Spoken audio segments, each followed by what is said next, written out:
Here is the latest from Oil City News on K2 Radio. The general election is today. Wyoming voters are required to show an acceptable form of identification when voting in person, picking up a ballot, or registering to vote. Options include a driver's license, college student ID card, passport, military ID, concealed firearm permit, or a Medicare or Medicaid ID. In an article published by WyoFile, they say almost 90% of Wyoming adults believe their county's tally of ballots for president in this election will be very or somewhat reliable.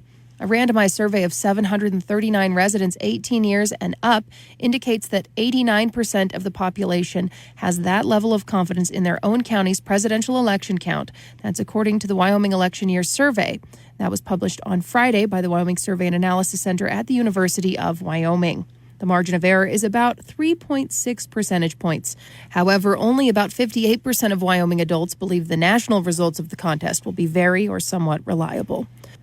Tonight, for the first time in well over a year, the Casper City Council will conduct its regular meeting in its traditional chambers at City Hall, located at 200 North David Street. Agenda items for tonight's meeting include a $270,000 contract with 71 Construction for new asphalt and concrete at the landfill, a $74,000 grant towards improvements at Washington Park, a $750,000 grant award from the Department of Justice to hire 6 new sworn officers at the Casper Police Department, and establishing a public hearing date for the city to consider repealing a 2020 ordinance establishing certain licensing requirements for massage therapists. The current memo states that staff believe the current ordinance could allow for illegitimate operations to attain licenses. As usual, the meeting begins at 6 p.m. and it can also be streamed live on the city's YouTube page.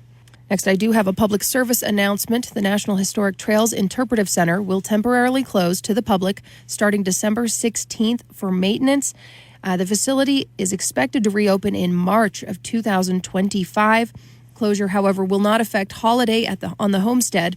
That's the Trail Center's annual holiday event scheduled for December 14th. During their closure, the facility will receive some required updates to its fire suppression and lighting systems. The lighting system at the center will be upgraded to improve energy efficiency and enhance the experience for visitors. Also, the fire suppression system will be replaced to increase visitor and staff safety, as well as to protect the exhibits and other resources within the building. They do apologize for any inconvenience that the closure may cause and appreciate the community's patience during this time. BLM Trail Center Manager Jesse Horn said that although the upgrades may not be readily noticeable to visitors, they are necessary to bring the 22-year-old building up to date. Trail Center interpreters will take the learning experience on the road during the closure, visiting local schools to teach children about Casper's historic trails. And finally, one of our contributors put together a list of things he likes to check off twice a year, and going in and out of daylight savings time is a perfect opportunity to remember to do some of these things. Number 1 at the top of the list is to change the batteries in your smoke and carbon monoxide detector. 2 is to flip or rotate your mattress to ensure it wears evenly, lasts longer. Number 3, wash your pillows. Many of us remember to wash our sheets, change our sheets a couple times a month, maybe more, but we often forget about the actual pillows. Number 4, check expiration dates. So many of us have dry goods and canned foods that have been in the pantry for a long time. Number 5, clean refrigerator coils, followed by cleaning out your dryer vents and your ducts, and change the filters on air conditioning and heating units. Number 8 is to clean the oven.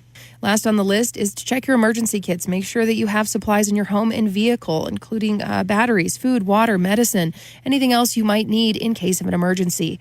Reporting in Casper, this is Colby Fedor. Read more at k2radio.com.